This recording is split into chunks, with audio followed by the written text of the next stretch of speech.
Bonjour à tous et bienvenue sur ma chaîne YouTube. Je suis Sigrid et je suis ravie de vous retrouver, vous les natifs du signe des Gémeaux, pour ce qui va donc être votre taroscope de ce mois de mai 2017. D'ores et déjà, merci beaucoup pour votre écoute attentive et merci également pour vos nombreux commentaires, que ce soit ici sur la chaîne ou bien en privé ou lors des consultations privées. Et merci également pour vos abonnements puisque la chaîne vient de dépasser les 6200 abonnés, donc c'est beaucoup. Je vous remercie vraiment pour votre soutien au quotidien. Et donc pour ceux et celles qui me découvrent, eh bien bienvenue à vous. Et voici donc la façon dont je procède. Donc tout d'abord, comme vous le voyez face à vous, un tirage avec le tarot de Marseille. Donc les trois cartes principales de la ligne de guidance pour vous pour ce mois de mai sont déjà face à vous. Les autres cartes qui sont autour ont bien entendu leur importance également, mais elles vont donner un complément d'information et je vais donc retourner ces cartes au fur et à mesure de l'interprétation. Ce tirage sera par ailleurs accompagné de trois cartes d'un autre oracle de guidance qui s'appelle les portes de l'intuition, et enfin je clôture avec une dernière carte d'un autre oracle de guidance qui s'appelle le langage secret des couleurs de Ina Segal. Merci beaucoup pour votre écoute attentive et voici donc votre tirage. Donc tout d'abord, de gauche à droite ici vous avez la carte de tempérance, ensuite la carte de l'étoile et enfin tout à droite, comme vous le voyez, la carte de la lune. Il y a beaucoup d'eau dans ces trois cartes. Donc l'eau ici, si elle n'est pas à prendre par exemple au sens littéral du terme, c'est-à-dire comme vivre à côté de l'eau, à proximité par exemple d'un lac ou d'un océan ou quelque chose comme ça, l'eau en fait peut représenter les émotions. Donc ici beaucoup d'émotions dans votre tirage, les émotions que l'on doit peut-être apprendre ici à gérer, à canaliser afin de ne pas s'y noyer. Dans la carte de l'étoile, alors il n'y a pas par exemple comme dans la carte de l'empereur ou la carte de la justice, cette forme de protection qu'il y a ici qui permet de mettre une barrière et une sorte de limite. Donc la carte de l'empereur ne faisait pas partie de votre tirage, donc je vous la montre ici pour que vous puissiez voir la différence. Donc dans l'empereur, on a quelqu'un qui est dans une attitude assez ferme et il n'est pas totalement fermé à l'écoute de l'autre, mais il y a cette attitude peut-être de limite. Ce qu'il n'y a pas dans ces trois cartes ici, notamment dans la carte de l'étoile, où on peut être plus particulièrement perméable et vulnérable, perméable à son environnement et vulnérable par rapport à ses émotions. Si l'environnement qui est autour de vous est particulièrement chaleureux et qu'il vous donne de la force, c'est quelque chose qui peut être très agréable comme période. Mais à partir du moment où votre environnement est, disons, un petit peu plus rude ou problématique, la carte de l'étoile n'a pas suffisamment de carapace que pour se protéger. Elle est complètement nue dans cet environnement et elle fait un avec son environnement. Donc ça peut donner une période ici où vous êtes effectivement plus en proie à vos émotions et cela peut aussi avoir son côté très positif, bien entendu, parce qu'ici les barrières, c'est même pas qu'elles sont ouvertes, c'est que les barrières n'existent pas. Donc certes on peut donc être plus perméable à son environnement, mais dans le côté positif ça peut aussi interagir avec votre créativité et vous pouvez être ici dans la conception de projets et ça peut être une combinaison qui est même très fertile au sens très matériel du terme, si vous êtes en train de concevoir des projets ou dans l'idée de concevoir un enfant, donc ça peut être une période très féconde. Il y a cette idée de fertilité qui peut agir par exemple sur le plan artistique, sur le don de soi, sur l'aide à l'autre, mais donc ici il faut être donc quand même conscient que l'on peut être plus perméable à son environnement et avoir ce côté un peu plus éponge et un peu plus émotif, tout simplement parce qu'on ne met pas de limite entre soi et les autres. Donc ici, il peut être important pour vous durant le courant du mois de mai de conscientiser cet état de fait afin de conserver votre équilibre, de voir ce qui vous ressource aussi et d'agir en ce sens avec modération, à l'écoute de votre corps, à l'écoute de ce dont il a besoin, de ses limites, parce qu'il est important ici de maintenir cet équilibre et éventuellement d'ailleurs l'aspect santé.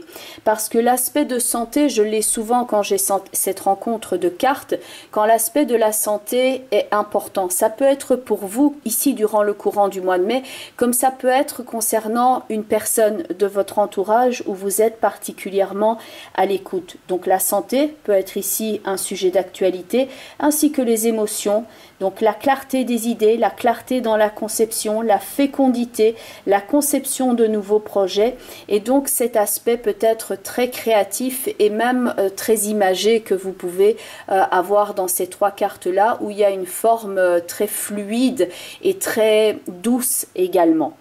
Alors la notion de sécurité peut également être importante pour la carte de l'étoile ici, ainsi que la notion de la place que l'on occupe. La place que l'on occupe émotionnellement, donc dans le sens qu'est-ce que je fais ici, dans quoi j'ai envie de me construire, dans quoi j'ai envie de me placer comme type de projet, ainsi que la place concernant le domicile. Il y a deux maisons dans la carte de la Lune, d'où la connotation au niveau du domicile, et Tempérance est, elle, accompagnée de la carte de la Maison Dieu.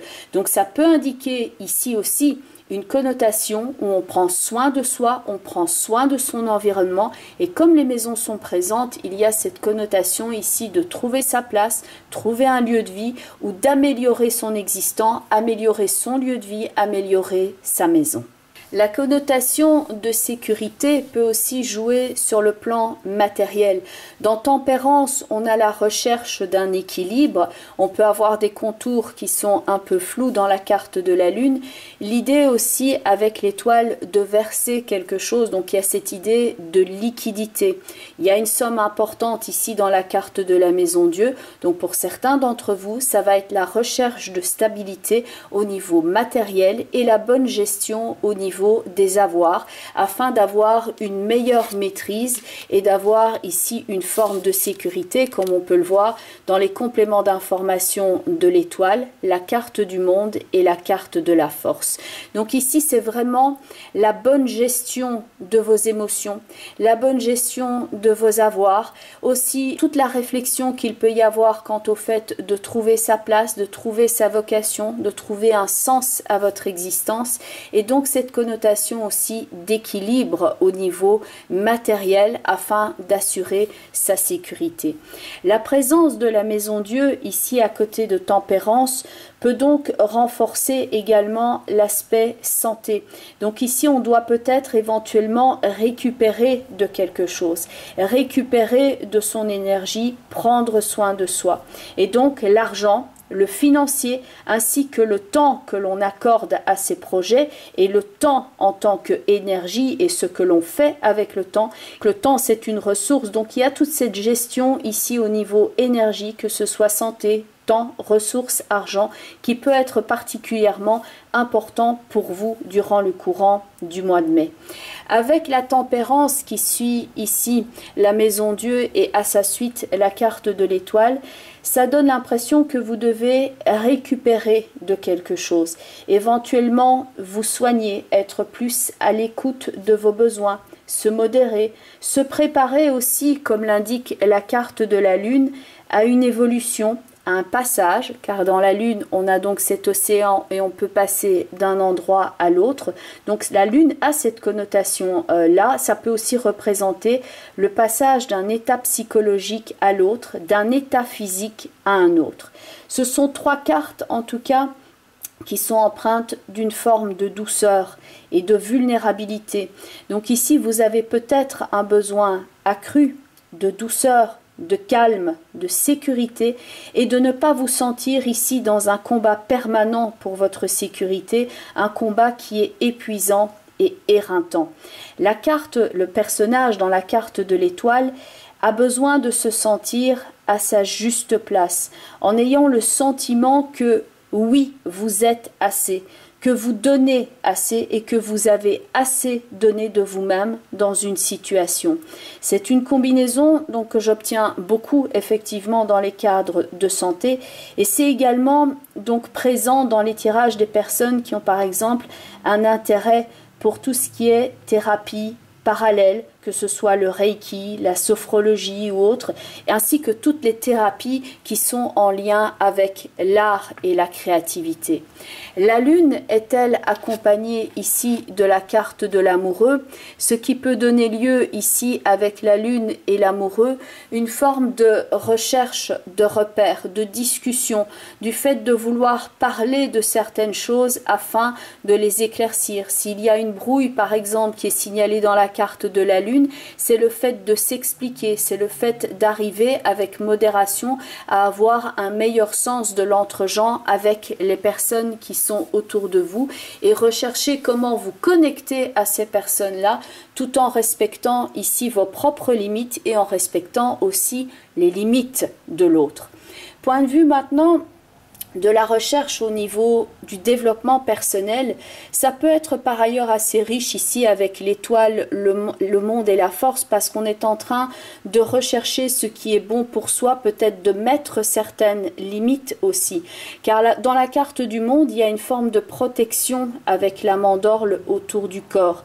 Et dans la force, on a ce personnage qui a une très grande force psychique qui ne compte que sur elle-même, et donc ça peut être tout l'apprentissage ici de l'étoile via le développement personnel ou via tout simplement une étude sur le soi pour connaître ses limites, pour se connaître soi et se reconnecter aux personnes différemment pour ne plus être ici dans une forme d'abus qui vous épuise, mais être dans un sens réel du partage. Et bien entendu, ce sens réel du partage et le fait de connaître ses bonnes limites, ça va aller au-delà du mois de mai parce que vous êtes dans l'apprentissage de cette énergie-là, tout comme si vous êtes par exemple en train de rechercher ici un lieu de vie ou de travailler par rapport à votre santé, à un meilleur équilibre, ça peut aller au-delà du mois de mai avant d'arriver à la résolution. Tout en haut, on a la carte ici du pape avec la carte de la papesse, où il y a non seulement le couple parental, donc le pape et la papesse, mais ça peut aussi représenter un enseignement, donc quelque chose auquel vous vous sentez intimement connecté. Il y a cette recherche dans Tempérance, l'étoile et la lune, et cette recherche peut aussi passer par une forme d'apprentissage. Donc le pape avec la papesse, ça va représenter tout ce qui est étude, tout ce qui est apprentissage, tout ce qui est connaissance, et donc si vous êtes intéressé par exemple par certains domaines afin d'étendre votre connaissance ou votre bien-être, ça peut être effectivement le moment de vous pencher là-dessus afin d'avoir des données bien concrètes ou d'étudier cela plus avant. Le pape et la papesse sont deux cartes d'étude et deux cartes de développement spirituel, donc ça peut être particulièrement riche pour vous durant le courant du mois de mai, ici au niveau de la recherche de soi. Si ça ne représente donc pas le couple parental, les parents ou disons des personnes qui sont dans votre entourage et qui sont dans cette forme d'échange et de communication. Point de vue maintenant des cartes au niveau des portes de l'intuition, la première carte qui va refléter un petit peu, mais vraiment en une seule image, la combinaison de la tempérance, de l'étoile et de la lune. Le fait de ne pas être ici dans un combat, mais d'être dans une recherche d'équilibre et dans l'ouverture. Rappelez-vous la carte de l'empereur que je vous avais montrée. Là, on est dans le contrôle, on est dans une forme de fermeture et de limite. Ici, on a cette image de douceur avec ce ballon qui flotte. Donc ici, plutôt que de combattre une énergie, et sachez épouser ici le mouvement. Il y a cette idée de flottement. Laissez-vous épouser le mouvement de la vie. Laissez-vous flotter sur cette vague et ne soyez pas dans un combat permanent. Écoutez votre énergie et en étant à cette écoute-là, vous verrez que les choses vont se dénouer plus facilement. Cette carte s'appelle les mains ouvertes et la carte de l'étoile est justement avec ses bras qui tiennent les jarres et qu'elle déverse l'eau. Il y a cette idée d'ouverture, il y a cette idée de relâchement, le fait qu'elle lâche l'eau, elle lâche prise ici sur les événements, mais elle est agissante. Elle est en train de travailler à son propre bonheur, mais elle n'est pas dans une attitude ici de fermeture et de combat. Elle est dans une attitude de générosité, de plénitude, et il y a cette idée donc de fécondité et de conception qui est dans cette carte-là, avec cette idée de flottement, cette idée d'apporter du beau dans l'existence. Le nom de cette carte, la main ouverte, évoque donc ici cette idée de flottement. Il y a aussi quelque chose de très aérien, ainsi que la connotation d'un monde où on voit l'extérieur ici. Donc peut-être que cela signale aussi le fait de se connecter par exemple à la nature, à l'extérieur, aux énergies naturelles, aux thérapies alternatives. Éventuellement, ça peut être source ici d'intérêt pour vous, par exemple tout ce qui est sophrologie, etc., pour un meilleur bien-être. Et le texte de cette carte, donc les mains ouvertes, grâce à l'énergie du lâcher-prise, vous rentrez en résonance avec ce qui se prépare pour vous dans l'invisible. Donc ici, le lâcher-prise est quelquefois une notion qui est complexe à aborder. Si vous avez une problématique avec ce terme-là, parce que lâcher prise, lâcher la prise donne une impression qu'on ne contrôle plus les événements. Donc je préfère personnellement remplacer cette expression du lâcher prise par faire confiance. Le fait de faire confiance ici, comme dans la carte de l'étoile, automatiquement sur le corps, ça peut donner une autre attitude où on est plus dans le relâchement. C'est pas qu'on baisse les bras, c'est pas une attitude de résignation, mais c'est une attitude d'acceptation et le fait de flotter sur cette vague, même si celle-ci est houleuse, et de faire confiance aux éléments qui sont autour de vous afin de vous mener à bon port. Donc ici, ce ne sont pas 3 cartes de combat, mais 3 cartes qui vont plutôt parler de douceur, de rondeur et d'une énergie qui vous porte, pour peu que vous soyez à l'écoute, bien entendu, de cette énergie-là. La deuxième carte va parler ici du fait que vous connaissez déjà certaines réponses à votre questionnement, pour peu que vous écoutiez votre intuition. Dans la carte de la Lune, on a justement une carte qui va nous parler d'instinct. La carte de la réponse ici qui indique « Écoutez votre cœur, regardez en vous, alors tout s'éclaire ». Le fait de s'écouter, d'écouter ses besoins, d'écouter aussi ce que les autres vous disent, mais ce dont vous avez besoin, est dans les 3 cartes ici de tempérance, la lune et l'étoile. Il y a peut-être une recherche de modération ici par rapport à ce dont vous avez besoin durant le courant du mois de mai, et une meilleure écoute au niveau de votre corps, et que vous savez déjà quelles sont les bonnes choses à appliquer pour être tout simplement en harmonie avec vous-même. Et la troisième carte est donc la carte du film, avec ce dauphin ici dans cet environnement très bleu, et il y a beaucoup de bleu d'ailleurs dans vos 3 cartes ici. Alors ça parle d'idéal, ça parle aussi de la conception des films, c'est-à-dire quand on écrit son propre scénario, quand on est co-créateur de son existence, comme la carte de l'étoile qui est une avec son environnement et qui déverse son énergie dans tout cet environnement pour qu'il soit fécond. La carte du film qui va vous parler de créativité, de conception, de fluidité également, et donc du fait d'être co-créateur ici et d'accepter de prendre part aussi à ce que vous souhaitez avoir dans la vie. La carte du film, dont le texte est, c'est le moment de sortir des rêves de votre cinéma personnel pour entrer dans la réalité de la vie. Donc ici, il ne s'agit pas donc d'être non agissant, mais d'épouser le mouvement, de rester dans le concret et donner vie ici, donc cette image de fertilité et de fécondité, de donner vie à votre projet et de commencer à agir en ce sens, même si le résultat n'est pas nécessairement durant le courant du mois de mai, mais de réfléchir ici à ce que vous pouvez faire pour donner vie à ce projet, et éventuellement, comme le pape et la papesse l'indiquent là, ça peut être aussi via la recherche d'informations sur comment est-ce que je peux amener ce projet-là à bien, via peut-être une formation ou ce genre de choses, comme l'indiquent donc ces 2 cartes-là. Et enfin, la troisième carte, qui est la carte de l'arc-en-ciel, qui va vous parler de la connexion à la nature. La connexion dans le bien-être, la connexion dans le plein air, dans le fait de respirer. Et ce que j'aime beaucoup dans cette carte, en dehors bien entendu des couleurs de l'arc-en-ciel, c'est que après la lune qui peut être un paysage qui est un petit peu plus sombre ici, ça pourrait signaler après la pluie le beau temps, et vous avez donc l'arc-en-ciel qui peut venir ici. C'est vrai que dans l'arc-en-ciel on a les 7 couleurs, donc de nouveau ça renvoie à cet aspect créatif, artistique, au fait de mettre des couleurs aussi dans sa vie, d'apporter du beau, et que même cet arc-en-ciel, gardons-le à l'esprit, il fait la connexion entre la terre et le spirituel, entre le matériel et le spirituel, entre la terre et le ciel, et donc il fait le pont entre ces deux pôles, le sol et le divin. Vous avez donc ici l'arc-en-ciel qui se crée après la pluie, donc une période qui peut être un petit peu plus douloureuse par exemple pour vous, et l'arc-en-ciel est le signe que même dans cette période douloureuse, il peut y avoir des périodes ici où il peut y avoir cette forme de sourire dans le ciel, ce sourire qui est donc représenté par l'arc-en-ciel.